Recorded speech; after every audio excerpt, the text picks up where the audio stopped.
The United Nations must continue to preserve peace, prevent conflict, and alleviate human suffering. And we embrace nations stepping up to lead in new ways and to seek new breakthroughs on hard issues. For example, on Haiti, the Caribbean community is facilitating a dialogue among Haitian society. I thank President Ruto of Kenya, I thank him for his willingness to serve as the lead nation of a UN-backed security 0.6 to 6.5%, and even the income tax cut will be paid by tapping the state's projected $7 billion surplus.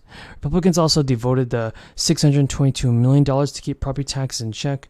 Even Republican Representative Terry Katzma said the cuts were designed to keep Wisconsin competitive with neighboring states with lower rates like Illinois. But Democrats objected, saying the tax plan would make the state less competitive when combined with GOP budget decisions to end funding and even child care programs. Even the Minnesota legislature, and the $3 billion tax bill was one of the biggest landmark pieces of legislation that the Democrats could ever do. And within this is a 2.5 million people of Minnesota distributing tax credits to impoverished families to pay for child care and other necessities. But within the bill, there's also $1 billion in tax increases, not including the taxes tucked into other budget bills, like the metro area sales tax for housing and transportation.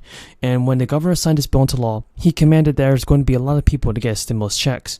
But single taxpayers who get up to $75,000 will receive a $250 check. Married couples filing jointly will receive $250, $520 as well. And families of children with these income thresholds will get an extra $260 per child.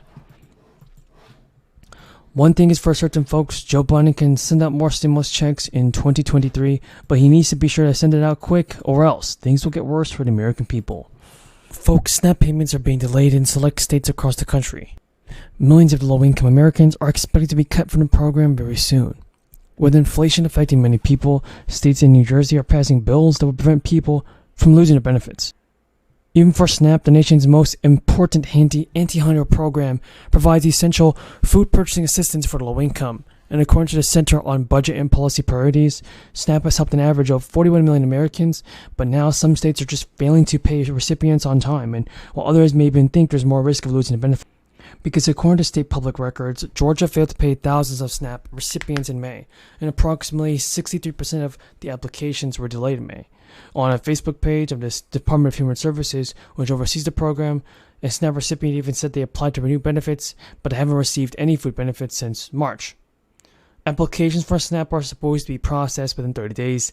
Even a spokesperson for the DHS recently stated that we are working quickly as possible to get all the applications and renewals processed, but we are being hampered by federal aids and rules and requirements,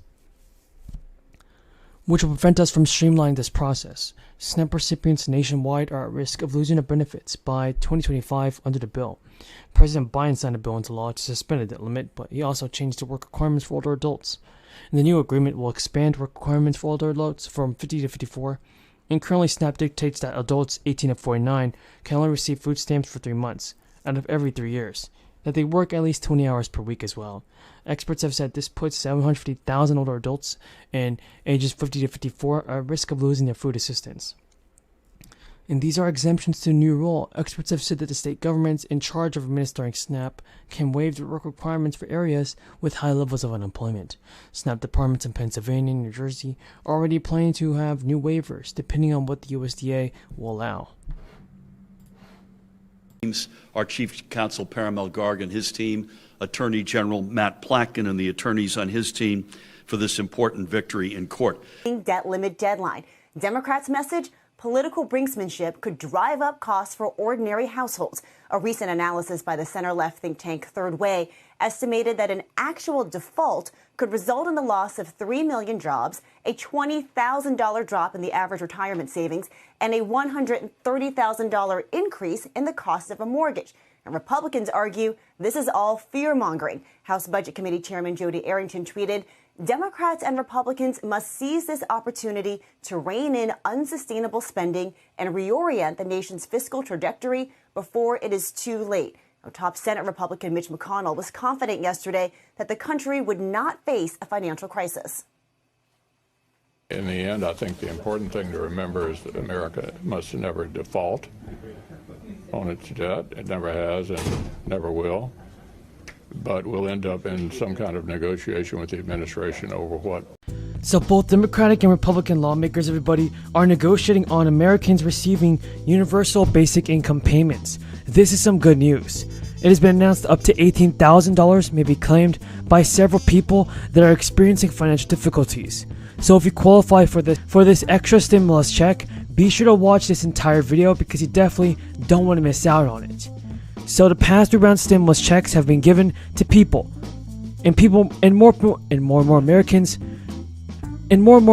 are feeling the need for universal basic income. But many lawmakers in certain states and cities are getting used to this idea. Universal basic income is a set of recurring payments that individuals get from the government. These can be paid out every month, several times a year, or just once annually. Now, this is an idea that entrepreneur Andrew Yang, who recently left the Democratic Party, centered his 2020 presidential campaign around. Now, the good news is that states across the country are beginning to implement their own relief plans that include sending out state relief payments. For a while now, Alaska has been giving its citizens checks under the Alaska Permanent Fund. The fund, which has been around since 1982, was designed to provide state residents, citizens, with a portion of state oil revenues. The Sovereign Wealth Fund pays out annual dividends to eligible citizens. To qualify, you must be an Alaska resident for at least a year, and you're not eligible for this if you've been convicted. Last year's payment went out to 643,000 citizens in Alaska. That totaled around $1,200 per person. The highest payout occurred in 2008 when the payment was around $2,000. Now more money is headed into the pockets of thousands of people who live in Chicago. The Chicago City Council yesterday approved a multi-million-dollar budget, which includes hundreds of dollars for thousands of households in the Windy City. This makes it the largest basic income pilot program in the United States. To qualify, individuals must earn less than $35,000 per year. Participants will be chosen by random. That means you can't apply yourself. Now, the money for this plan is provided under Biden's American Rescue Plan. The passage comes a day after LA announced its program to help thousands of families in the city. The Chicago program is meant to relieve the financial burden on families affected by the crisis. Hundreds of thousands of people in Chicago lost their jobs during the first 6 months of the crisis, and about 18% of people living in Chicago are below the federal. Economists tell us, spend the money, invest the money for those who need it the most, because they will spend it. It will be a stimulus, or at least a stabilization and that's a good thing. The argument is over how much is appropriate at this particular juncture as we struggle to get the economy back. According to state officials in Connecticut, healthcare workers, grocery store employees, and private sector employees who staffed vital services during the first 2 years of the crisis can begin applying for up to $1,000. It won't be clear until early October where the applicants will receive as much as $1,000, and that's because legislators and the governor, Ned Lamont, allocated just $30 million for the program. He said that Connecticut's essential workers have